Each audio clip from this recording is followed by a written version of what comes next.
We are now going to work through some extended response questions. These are the questions that people usually find pretty tricky. So if you're finding them tricky, you shouldn't be upset. You should be like, oh yeah, these are tricky questions. That's fine.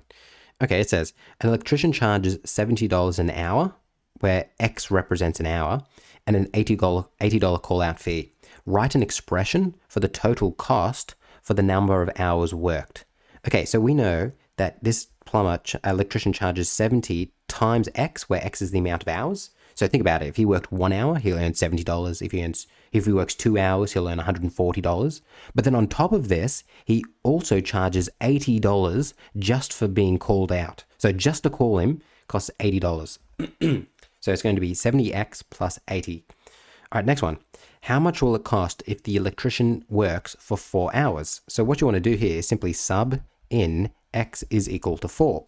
So remember, we had 70X plus 80. And now, that was it, right? 70X plus 80. And now into the X spot, I'm going to put 4. 70 times 4 is 280, plus 80 is going to be equal to $360. That's my answer. Next one. If the job costs $465 in total, how many hours did the electrician work?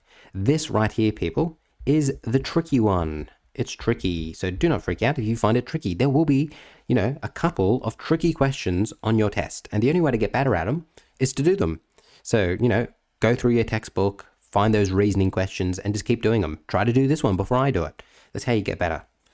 Okay, so you're going to go 465 is equal to, and what I'm going to set it equal to is my expression, 70x plus 80. Because I know that this represents how many hours, this represents how much the job costs me. Now, the next thing I'm going to do is take 465 and subtract 80 from it, because I don't have to consider the $80 call-out fee. I can immediately get rid of that. 465 minus 80 is going to be what? It's going to be 385. Now, I'm going to say, well, 385 kind of represents just the 70 times X portion, doesn't it?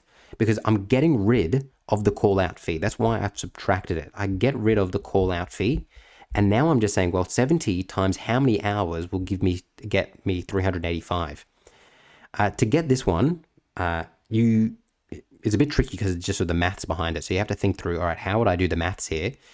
So let me just grab another color here. In my head, this is what I'm thinking.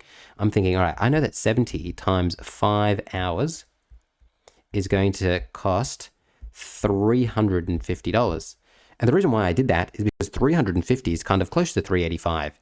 I just need to account for how much more time. I just need to get $35 more, right? So now I've got to think, all right, 70 times how many hours would get me $35 worth? Well, do you notice how 35 is less than 70? And how much less is it? Well, it's exactly half. So that means if you worked half an hour, you would earn $35. So that means what my final answer here is going to be is 5 hours